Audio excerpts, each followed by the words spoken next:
Buenos días. Nada, seguimos con la segunda mesa de la mañana. Vamos a hablar de retos y oportunidades de la circularidad, cómo convertir la regulación en una ventaja. Yo soy Marta Borraz, soy redactora de Sociedad en El Diario.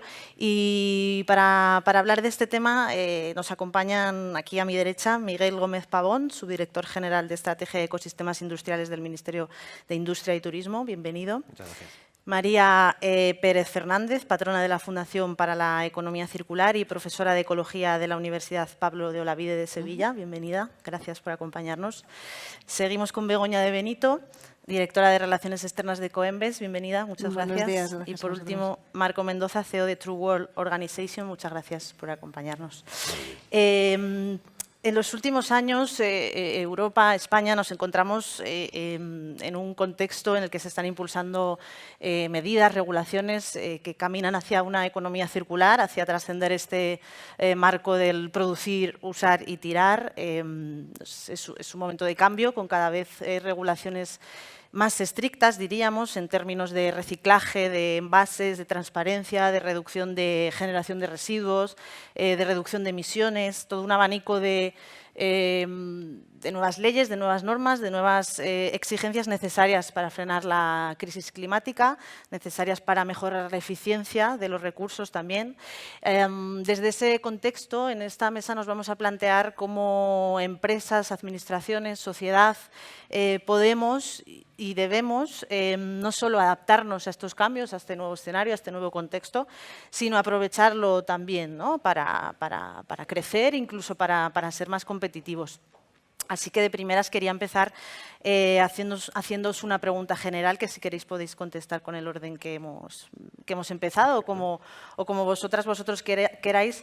Quería plantearos cómo, bueno, a menudo en este nuevo contexto las empresas perciben o pueden percibir cierta tensión entre cumplir, entre seguir estas regulaciones y las cuentas de resultados, ¿no? A veces, ciertamente, puede verse como un freno este tipo de regulaciones.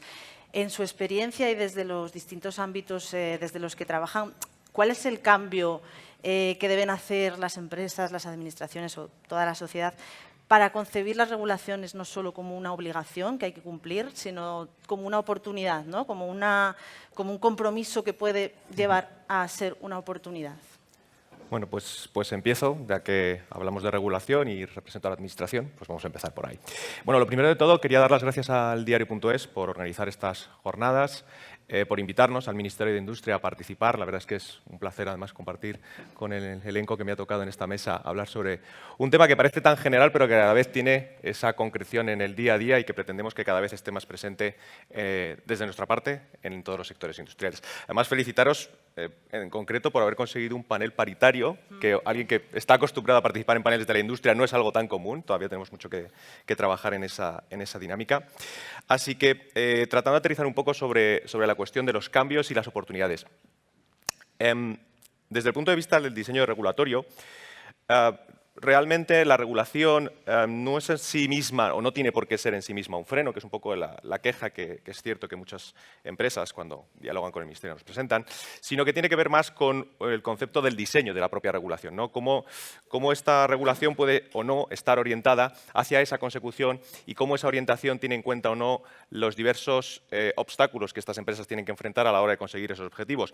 Desde el punto de vista del Ministerio de Industria, por tanto, no es tanto que la regulación sea percibida como un freno, sino que realmente tiene que estar orientada a generar certidumbre, a generar las señales correctas que permitan que, bajo una dirección y un acompañamiento por parte de las administraciones, consigamos que haya un impulso a la innovación, que haya un impulso hacia la modernización de procesos productivos y que todo esto no son más que palancas que generan competitividad, es decir, que conseguimos que la circularidad o la sostenibilidad sea vista como un factor de competitividad por parte de las empresas. Desde esta manera, desde la Administración, somos capaces también de generar cambios, que es un poco lo que planteamos con las nuevas regulaciones. Permitidme un ejemplo en este caso. Todos sabéis, o probablemente sepáis, que desde el Ministerio de Industria estamos impulsando un cambio del marco general de la industria a nivel estatal. Tenemos un nuevo proyecto de Ley de Industria que entró en diciembre en el Congreso, de Ley de Industria y Autonomía Estratégica, que hablaremos más tarde probablemente sobre autonomía estratégica. Y yo os propongo un ejercicio a todos vosotros cuando salgamos, por supuesto, de esta charla, que porque queremos que estéis atentos a lo que vamos a decir, y es que busquemos en esa ley del 92 que viene a sustituir si aparece la palabra circularidad en todo el texto. Ya os adelanto que no la encontraréis, porque en el año 90 estábamos en otro paradigma, era otro momento. En cambio, en este nuevo texto, en este proyecto de ley en el que estamos impulsando en el Congreso, tenemos en su artículo 4 de principios recogida la circularidad y la eficiencia energética, porque están en la base, porque ahora mismo son los fundamentos para el cambio de modelo que necesitamos. Así que desde la Administración vemos claro dónde tenemos que ir, cuál es la dirección. María, ¿cómo lo ves tú? Sí, bueno, buenos días y igualmente muchísimas gracias por contar con la Fundación para la Economía Circular en este evento, que creo que somos importantes. ¿Cómo vemos la normativa? Pues absolutamente necesaria, porque si no el ser humano tiende a la entropía y a ejercer el libre albedrío, con lo cual pues, estaríamos haciendo las cosas cada uno como consideráramos oportuno. Pero esta normativa creo que tiene que ser, como ha dicho Miguel, palanca de un cambio hacia nuevos modelos sostenibles y mantenidos en el tiempo. Y esto es lo que deberían integrar las empresas, que más que un coste, la norma debería de ser una inversión a generar ese cambio general, porque no solamente se trata, en economía circular, de gestionar bien los residuos, sino que esto debe de implicar a toda la cadena de producción. Entonces, una normativa nos puede llevar ahí. Además, hay que tener en cuenta que las normativas permiten que las industrias, que las empresas, introduzcan mejoras como, por ejemplo, la eficiencia energética o el ecodiseño. Y además, el cumplimiento de la normativa hace que la empresa sea más competitiva y, por otro lado, gana en reputación. La Administración, ¿qué tiene que hacer? Bueno, pues creo que lo que estáis haciendo, ser realistas, estar cerca de la empresa, ser un colaborador más de las empresas, diseñar normas que sean claras, que sean fáciles de seguir, que no sean punitivas, sino que sean colaborativas y que perduren en el tiempo, que no sea algo que dure siglos, sino que se vaya acomodando a las necesidades de la sociedad, pero que no estén sometiendo a la empresa a un cambio continuo, con lo que eso supone de conocerla, aplicarla y adaptarse. Y desde ese punto de vista es imprescindible que la Administración sea un miembro más de los equipos de trabajo en las empresas. Y tenemos la tercera pata, la sociedad. La sociedad necesita la normativa porque para nosotros como sociedad tener esa normativa es una garantía de seguridad, una garantía de preservación de la naturaleza, una garantía de salubridad, de sanidad. Pero la sociedad necesita tener acceso a una información clara y transparente. Las normas tienen que ser sencillas para que todos podamos entenderlas y para que todos podamos exigir, tanto a la Administración como a las empresas, como a nosotros mismos, el cumplimiento correcto de esas normas. Y por terminar esta intervención, insisto en la necesidad de que la norma ha de ser palanca. Luego hablaremos, yo creo, un poco más del papel de la ciudadanía. Begoña. Bueno, muchas gracias también por la oportunidad de estar aquí. Yo estoy de acuerdo con lo que decía Miguel, y es que esa dicotomía, ¿no?, que se presenta a veces entre competitividad y sostenibilidad, yo creo que ya es pasado. Hablando de economía circular, la economía circular es circular y es economía. Tiene la palabra economía precisamente porque es, yo digo, sentido común, es inteligencia. Es pensar que los recursos no son infinitos y que hay que reaprovechar todo lo que tenemos al máximo, ¿no? Y que no existe el concepto de residuo, sino el concepto de recurso, ¿no? Al que hay que dar una segunda vida. Sobre la normativa, esta mañana la ministra ha hecho como un barrido, ¿no?, de toda la normativa, y es que es una auténtica barbaridad lo que hay, ¿no? Y yo creo que, digamos, lo más particular de esta normativa no es que sea ambiciosa, que lo es y mucho, es que realmente lo que está planteando es un cambio en el modelo de producción y consumo. No es reciclar un poquito más, no es consumir un poquito menos, es hacer las cosas diferentes. Consumir de una manera totalmente diferente y producir de una manera totalmente diferente. Y eso necesita tiempos. Y eso además tiene que llegar a todos. Esto no es que lo hagamos aquí en Madrid y en el Colegio de Arquitectos. Esto que lo haga el último consumidor en un pueblo de La Mancha o la empresa más pequeñita en la Isla del Hierro. Es decir, la transición ecológica tiene que ser ecológica y tiene que ser justa. Entonces, sin dejar a nadie atrás, todo el mundo tiene que ser partícipe de esas ventajas que aporta la circularidad, ¿no? Y para eso hay que hacer mucha pedagogía. Hay que entenderlo. Nosotros tenemos 23.000 clientes y no todos se llaman Danone, Coca-Cola, Nestlé. Hay muchas pequeñas compañías a las que les afecta exactamente igual la normativa de que tienen que tener un porcentaje de reutilización en tal fecha o que tienen que tener envases 100% reciclables a escala en no sé qué otra fecha. Les afecta a todos. Entonces, primero, ser consciente de lo que te afecta. Con toda esta normativa, hasta la última empresa tiene que saber en qué le afecta. Y luego, tener manera de hacer esa transición y ese cambio, ¿no? Entonces, yo creo que las políticas públicas son fundamentales. La normativa es muy importante, lo decía María, marca el camino, es imprescindible para marcar el camino, pero si no viene acompañada de políticas públicas que realmente apunten a que la normativa se implemente y sea una realidad, va a ser muy difícil. Y luego tiene que haber instrumentos económicos, ¿no? Financiación por un lado y luego incentivos, ¿no? Se hablaba también, en algún momento se hablaba de las bonificaciones fiscales o otro tipo de incentivos económicos para que las cosas pasen, ¿no? Y luego tener esa visión de medio y de largo plazo, porque el cambio realmente es muy complejo. Muy bien. Marco. Bueno, ante todo también gracias por la invitación. Estoy muy contento de estar hoy aquí, además de compartir este debate con vosotros. Antes de empezar a hablar, voy a permitirme 2 minutitos para explicaros un poco quién soy y qué hago aquí, ¿no? Porque pues, si no, a lo mejor la relevancia o el impacto que podría causar en vosotros y en la audiencia pues, será menor. Trueworld es una startup que es una spin-off del Departamento de Física de la Universidad de las Islas Baleares y creó un gemelo digital planetario, ¿no?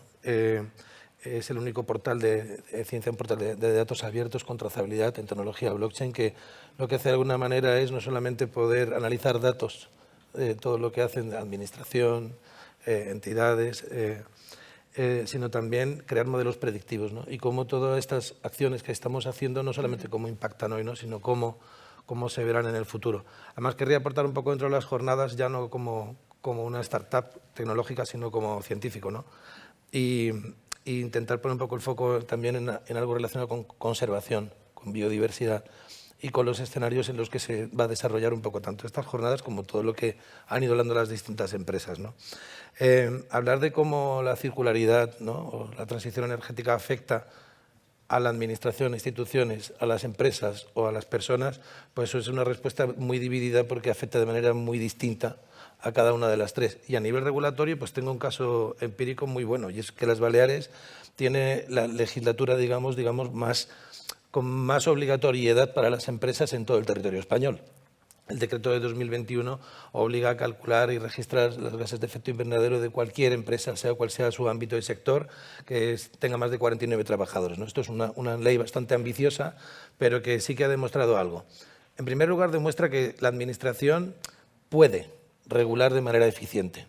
También demuestra que la Administración debería, cada vez que tiene una ley, un decreto y obliga, debería disponer en el mismo momento de las herramientas prácticas y los mensajes, como decía la compañera, para que su aplicabilidad pues, llegue a todo el mundo y no se convierta en un problema. Porque si no, entonces, llevando al segundo escalón, que sería la empresa, sí que lo ven únicamente como algo en lo que de repente tienen algo que hacer, que no saben muy bien cómo, que tampoco tienen muy claro el para qué y que además tienen que hacer una inversión en algo que su retorno, pese a que ahora creo que tendremos oportunidad de hablar de qué beneficios tiene, está a medio y largo plazo, que a nivel de naturaleza y de ecosistemas es inmediato, pero que para la empresa, para la mediana empresa, es una norma más, un sistema de gestión más, algo que tienen que también medir y que tienen que subcontratar, verificar con un tercero y toda una estructura que para la empresa a día de hoy, pues de momento no está viendo de manera tangible que eso le esté generando ningún retorno, ¿no?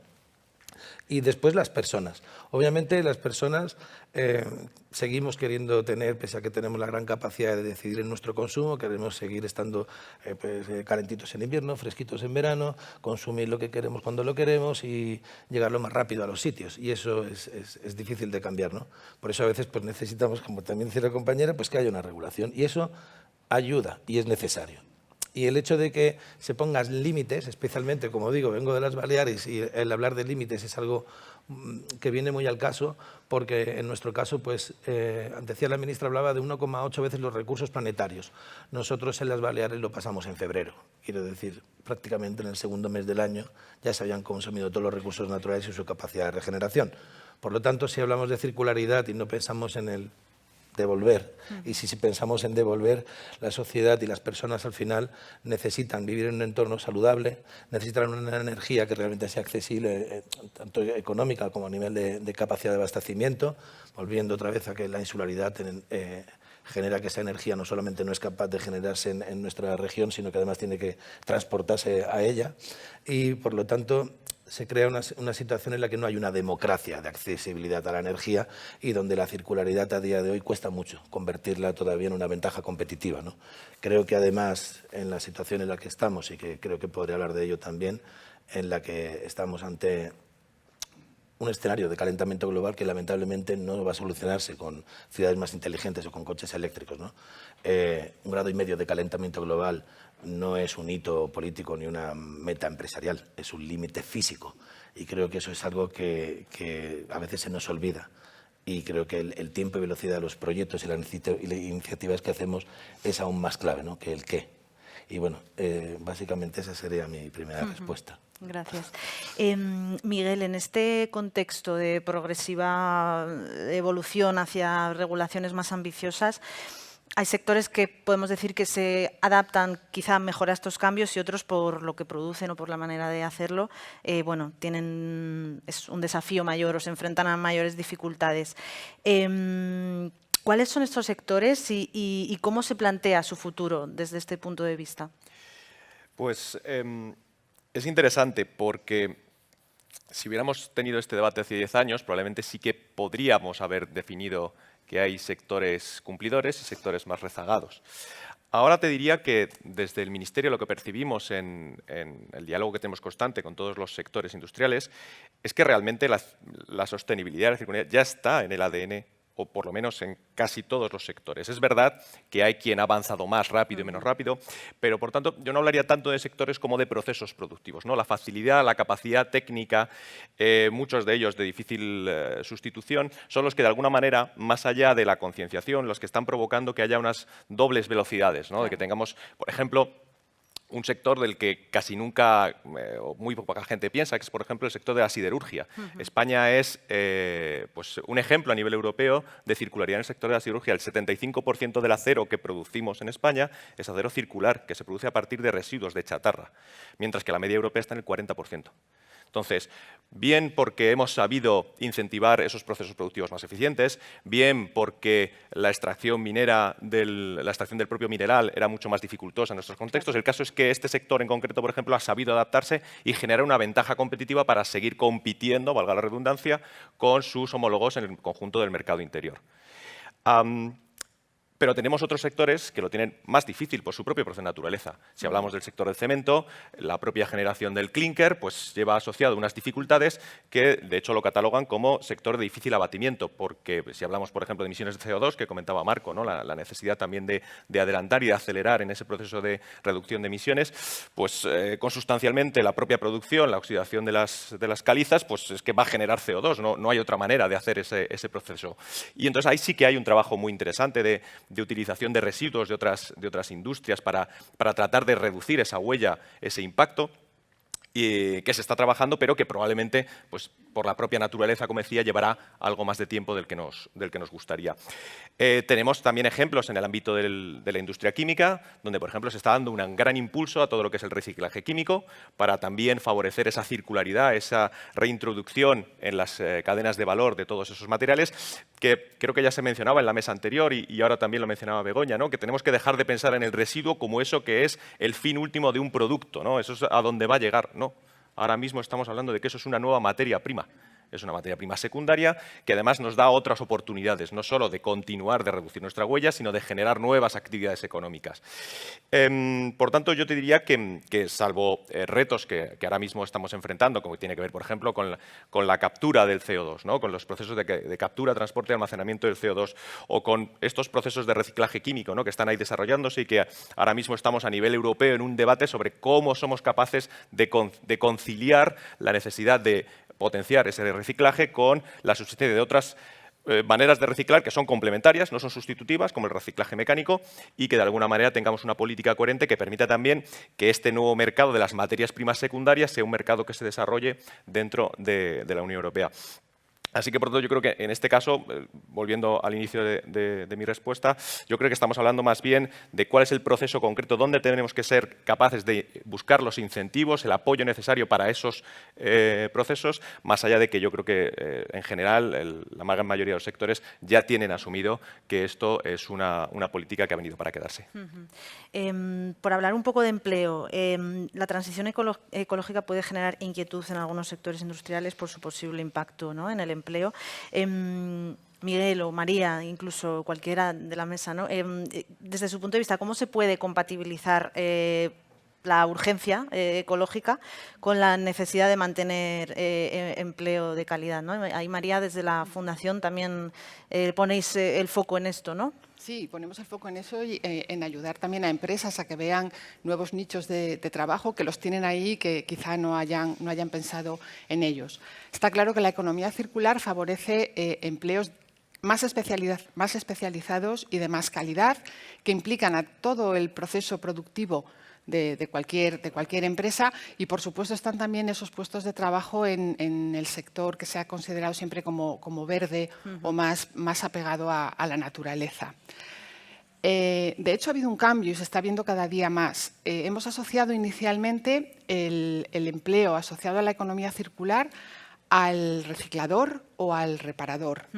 Y eso es todavía lo que está un poquito instaurado en la sociedad, pero en los últimos años ha habido un cambio tremendo y además tanto cualitativo como cuantitativo.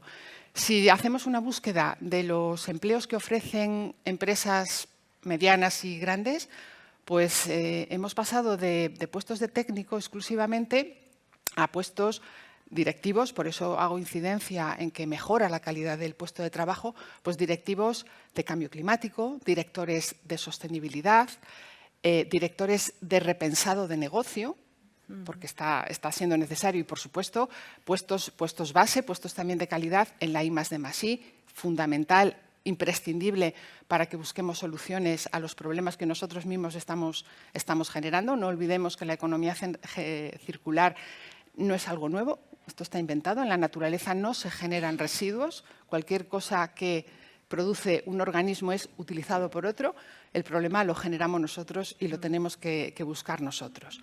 Más empleos que genera la economía circular, trabajar en el cambio climático, digitalización, ecodiseño, y no hemos hablado aún de la gestión del agua, que esto daría también para otro debate completamente diferente y probablemente mucho más largo que este. Entonces, yo creo que lo fundamental es plantear la implantación de economía circular como una modificación global del proceso productivo.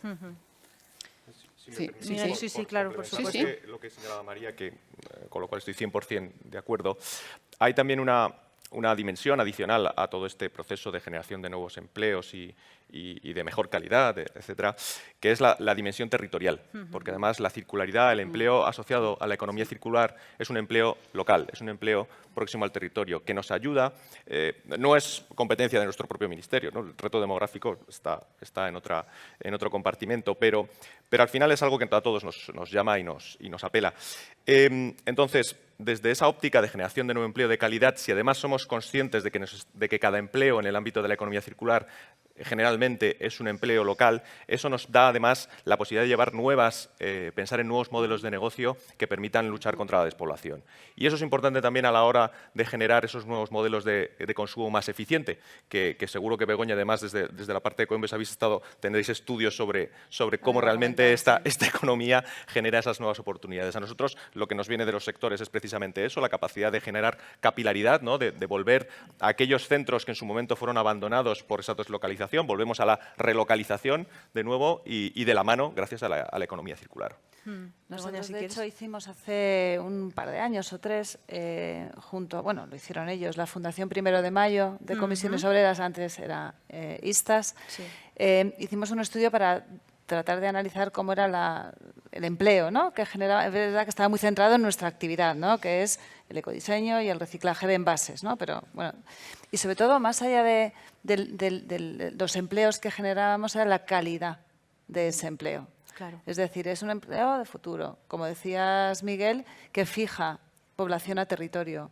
Es un empleo que desde un punto de vista salarial está pagado por encima de la media. Es un empleo que desde el punto de vista de equidad de género también es positivo, incluso en temas de siniestralidad laboral, ¿no? Es decir, que es un empleo de los buenos.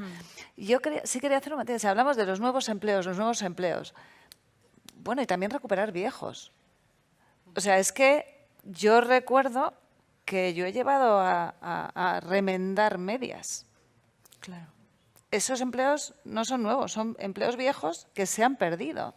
Todo lo que tiene que ver con la reparación son empleos que ahora no existen y que tienen que existir. O sea, ese cambio de modelo de producción y consumo del que yo hablaba no es que vamos a reciclar más y mejor, es que vamos a generar menos, es que vamos a generar mejor ecodiseñando, como decía María, es que vamos a reparar más, es que vamos a reutilizar más, es que vamos a incorporar más material reciclado en los productos que estemos y en los envases que estemos comprando y consumiendo. Es decir, es un cambio total y en todas esas fases del proceso se generan empleos, desde luego vinculados a la innovación, ¿no? y a las nuevas tecnologías, pero pues esas otras capacidades, ¿no?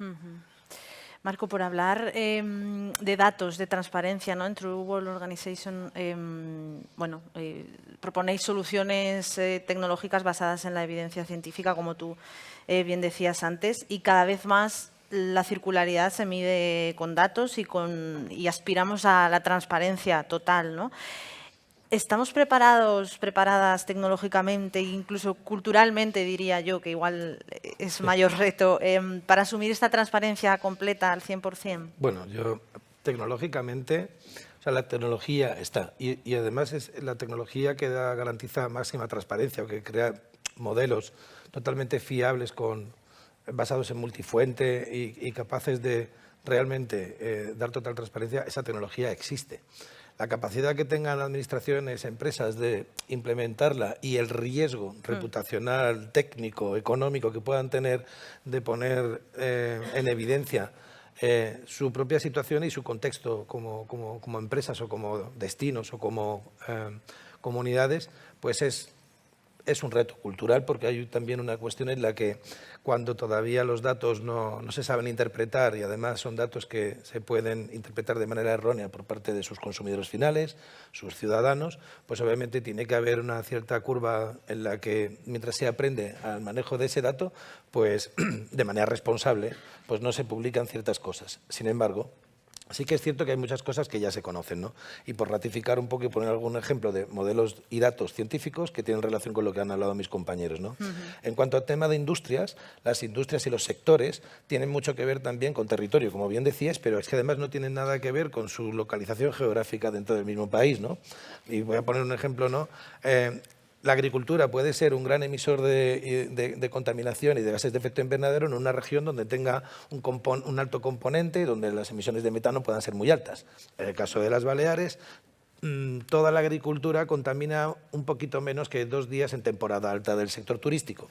Entonces, eso ocurre solamente en Baleares, pero podría haber otro antagónico en otra región donde fuera totalmente distinto. En común tendrían todas ellas el transporte y, por ejemplo, tendríamos los problemas donde el turismo podría estar como sector totalmente amenazado, que no es el caso de Baleares, pero si me llevo ese mismo turismo a regiones pirenaicas, donde ahora mismo por el deshielo y las circunstancias que tenemos, se convierten en áreas extremadamente vulnerables y donde no tenemos un modelo claro de si seguirá habiendo creación de empleo, si realmente habrá un crecimiento económico, incluso haya una desaparición, ¿no?, de lo que conocemos como el modelo de nieve. Y en cuanto a cómo nos vamos de alguna manera adaptando a esta transparencia, sí que hay tecnología y culturalmente estamos muy, muy lejos. Pero estamos muy, muy lejos porque científicamente hablando es como si la comunidad científica estuviera viendo cómo llega un meteorito que nos va a estallar en muy poco tiempo y nosotros mientras tanto estamos pues bueno, haciendo mucho debate, vendiendo esculturas del meteorito, mira, aquí llegará algún día. Es un poco surrealista, seguro que es más de una película que tiene casos un poquito anecdóticos de esto que digo, pero esto es así. Y hablando de empleo, es muy importante porque el cambio climático afectará principalmente a muchísimos de estos puestos de trabajo. Si esto lo combinamos con la inteligencia artificial y la robótica, entender cómo será el modelo demográfico y de ocupación de los próximos 10 a 20 años es prácticamente imposible porque no queremos aceptar transparentemente que es dramático. Igual de dramático que es entender que con una subida del nivel del mar de entre 60 a 80 centímetros en los próximos 60 años, afectará de manera inexorable a todo el nivel freático, a toda la agricultura. Nos enfrentamos como población y como humanidad al mayor éxodo que ha sufrido jamás nuestra historia, ¿no? Entonces, estas cosas se conocen, se saben, se pueden investigar y son fuentes, como digo, la Agencia Espacial Europea, NASA, la NOAA. O sea, no es la idea de una persona. Sin embargo, si en algo tan importante, que hay transparencia y que es una evidencia científica, intentamos mirar a otro lado o no queremos reconocerlo, imaginaos si lo llevo a la escala de una empresa o a la escala de un municipio o de una institución que ve que no tiene a lo mejor la capacidad, los medios de actuar con la velocidad necesaria, ¿no? Y esa escala temporal es el mayor problema que tenemos. Os hablo de un proyecto, muy rápidamente. Es un proyecto muy bonito donde se utiliza la recogida de microplásticos y plásticos en el océano para extrusionarlos y convertirlos en artículos de segunda vida. Esto es un proyecto que empecé con Ecoembes hace 19 años. 19. Y en esos 19 años prácticamente no ha cambiado casi nada. Hace 19 años se iba a prohibir el plástico de un solo uso. Hace 19 años se acababan las bolsas de basura. Hace 19 años nunca volveríamos a ver esos plásticos en el mar. Hace 19 años. Entonces hemos estado 50 para aprender a reciclar. Aún todavía, y nos están enseñando más nuestros hijos. Nosotros es como, o sea, nos cuesta, ¿no? Entonces, en esa curva evolutiva y curva de aprendizaje creo que suspendemos todos y más allá de transparencia va de asumir, ¿no?, esa responsabilidad y de hacer algo. Y hacerlo en la velocidad y momento que hace falta. No sé si los demás queréis aportar algo en el tema de transparencia y datos. Bueno, a mí me parece que, perdona María, a mí me parece que es un gran reto que tenemos, ¿no?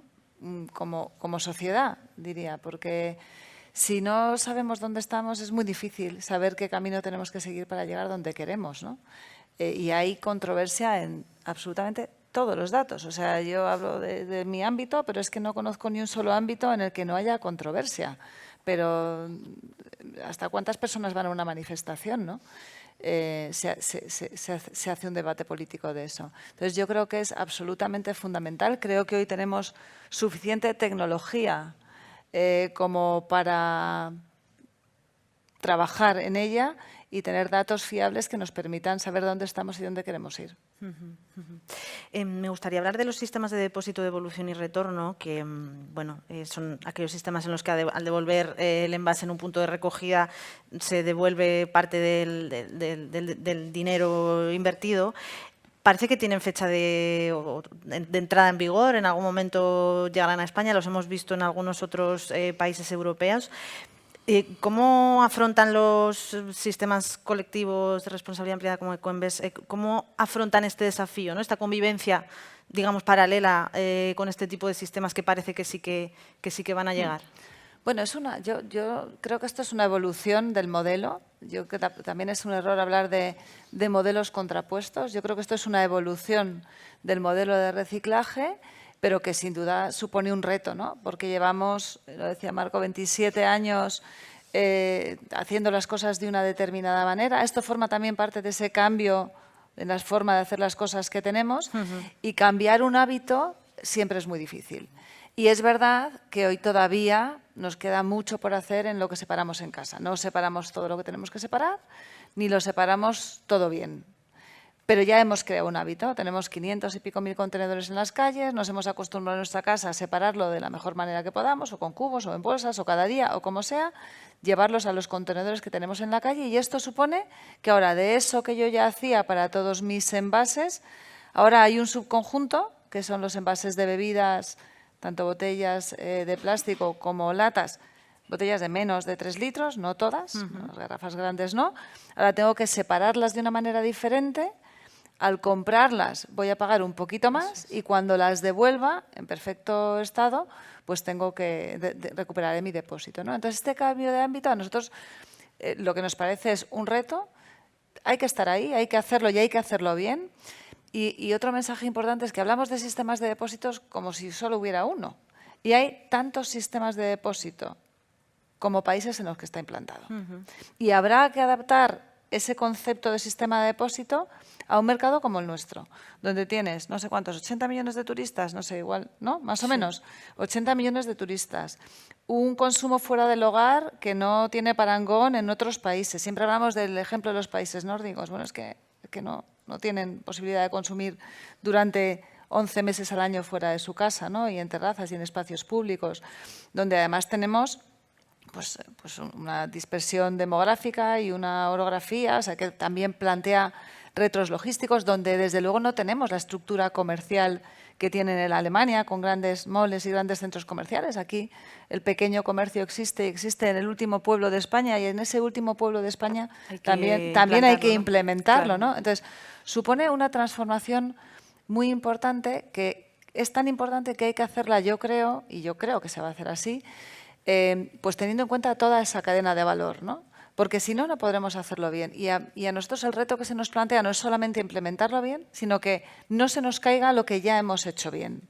Hoy, insisto, tenemos mucho que mejorar en el reciclaje de envases, tanto en la generación como en el reciclado.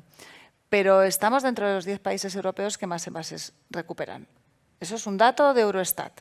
También hay controversias con los datos de Eurostat, pero es un dato. Entonces, que no se nos caiga lo que tenemos.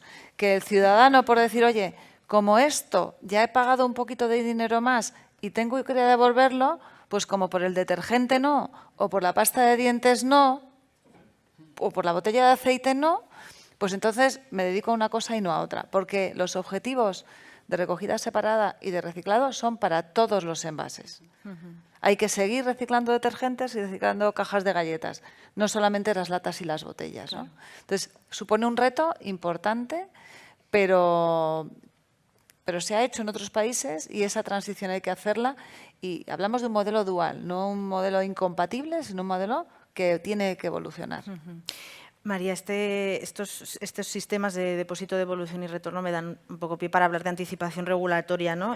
Son metas, medidas, regulaciones que van a llegar, y igual incluso las que no nos imaginamos que puedan llegar.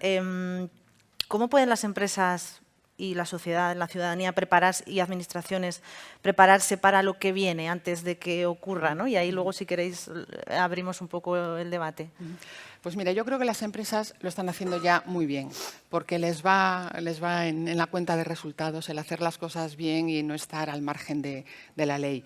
Entonces, yo creo que en esa línea que ya estáis desarrollando es continuar, ¿no? Estar siempre en comunicación con el promotor de la normativa, pues para conocer de primera mano qué va a venir, pero no solo para conocer qué va a venir, sino para aportar, y que lo que venga sea realmente algo realista y que se pueda implementar. Es decir, si yo me dedico a la gestión de envases, o sea, si tú te dedicas a la gestión de envases y yo voy a hacer una norma, yo tengo que escuchar lo que tú me puedes decir, de tu opinión, de tu experiencia en la gestión. Entonces, el crear esos espacios de diálogo entre expertos, entre legisladores, entre distintas empresas que se dedican a distintos sectores es absolutamente crucial.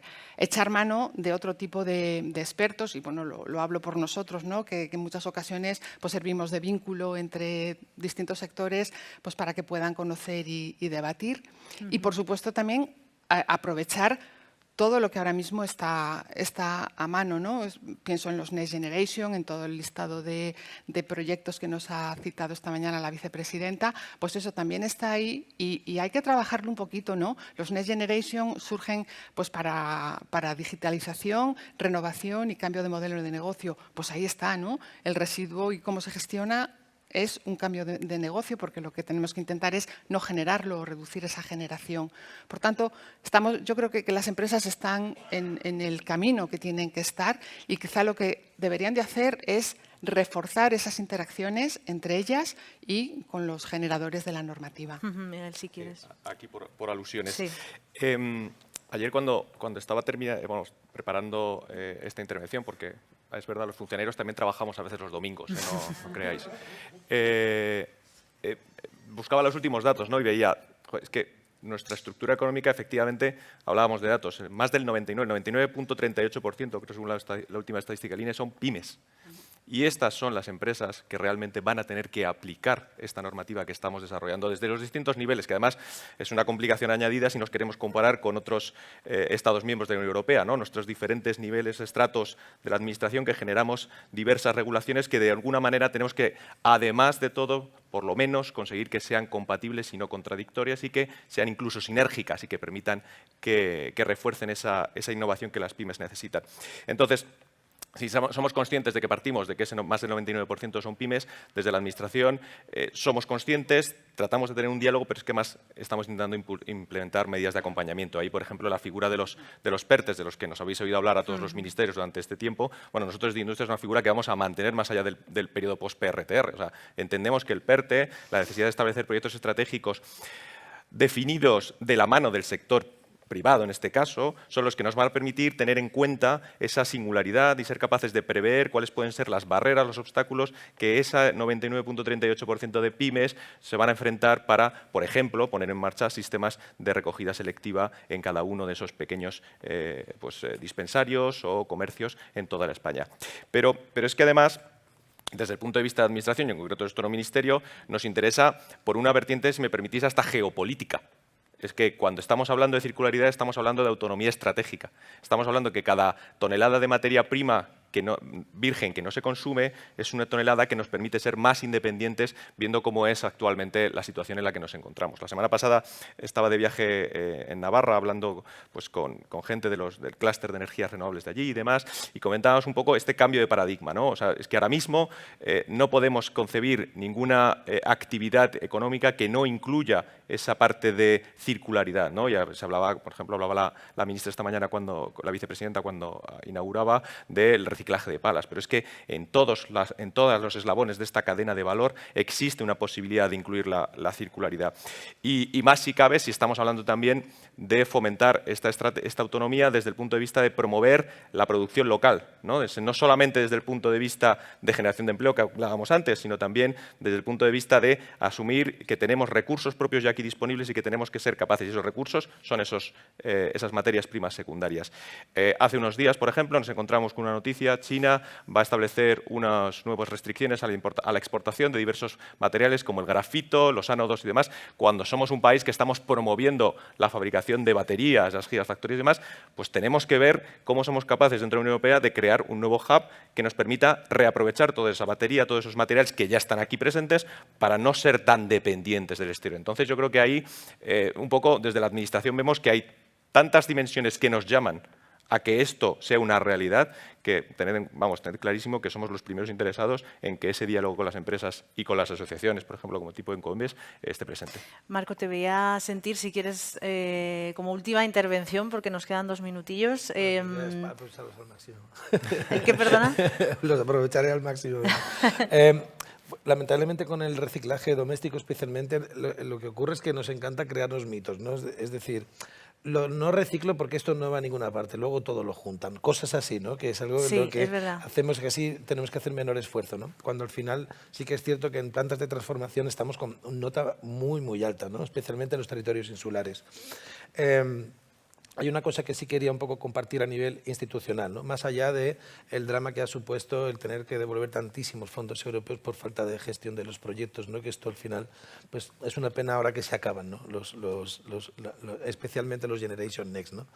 Pero sí que hay una realidad a nivel de normativa, institución y también con el empleo. Prácticamente se estima de que en cuanto a nuestra parte de territorio, al ser una península, estar en el sur de Europa, prácticamente 1 de cada 4 empleos generados a partir del año 2050 ya está calculado matemáticamente que tendrán que ver con economía azul o con sistemas costeros, ¿no? Y sobre todo cuando hablamos de oportunidad de la circularidad, tiene que ver en que en el momento en el que se entienda claramente de que hay que pasar de una economía extractiva a una inversión en economías regenerativas, eso es algo que no es que sea un cambio de modelo, es que es una necesidad. Y cuanto antes ese cambio suceda, pues antes estaremos preparados. Porque, como bien decía también la ministra, en ratio de vulnerabilidad somos el país con mayor radio de vulnerabilidad en toda Europa, pero de lejos, quiero decir. Estamos en la zona, digamos, como de mayor grado de afección a los nuevos sistemas costeros y climáticos y en el mayor problema demográfico que va a tener Europa, principalmente por una migración descontrolada y porque hay un éxodo, como decíamos, ¿no? a nuestro territorio.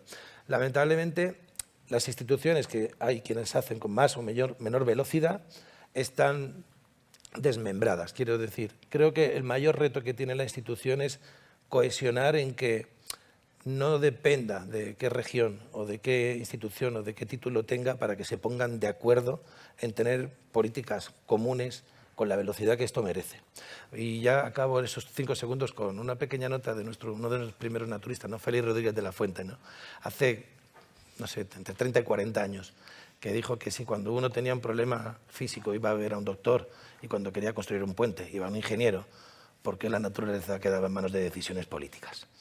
Y esto lo digo con todo el respeto a que a veces tenéis también muchas barreras, ¿no? La ley de contratación estatal, que penaliza la innovación y los emprendedores, y también pues, los ciclos políticos.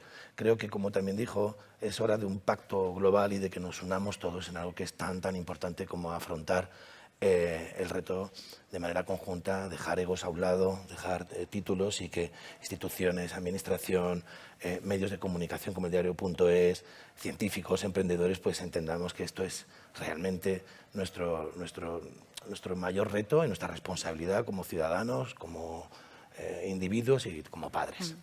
Pues gracias. Con este llamamiento a la urgencia nos das paso perfecto para el café que tenemos aquí ahora al lado. Podemos seguir ahora conversando, que yo creo que hay para hablar, ¿no? Eso, hacemos una pequeña pausa ahora para tomar un café aquí en la salita de al lado y retomamos a las 12:20 aquí en esta misma sala para la siguiente mesa. Muchas gracias. Gracias a todas, todos.